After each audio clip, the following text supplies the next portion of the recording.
ہم کو روک نہ پائے گی جو حق کی راہ میں آئے گی، دیوار گرا دی جائے گی۔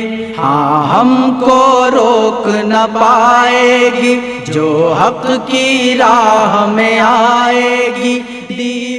پیغام ہے یہ صرف 10 دن کا کے لیے رونے دھونے کا پیغام، بے شک حسین کے لیے رونا بھی سنت۔ ہر شے کو بدعت نہ بناؤ۔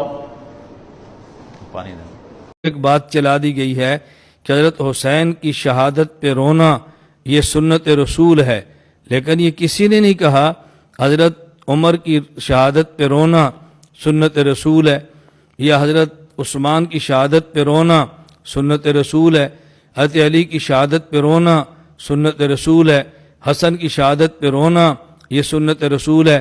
حضرت حسین کا نام لے کر کہا کہ جن کی شہادت پہ رونا سنت رسول ہے۔ چونکہ کچھ لوگ رونا چاہتے تھے، ان کو جواز چاہیے تھا، نامعقول قسم کا جواز پیش کیا جا رہا ہے۔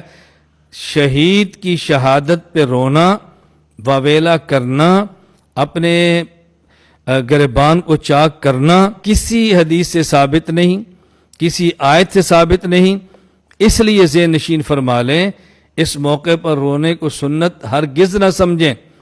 کسی کے غم میں آنکھوں سے آنسو از خود نکل جانا یہ الگ بات ہے، اور اہتمام کے ساتھ رونا یہ الگ بات ہے، دونوں میں بہت بڑا فرق ہے۔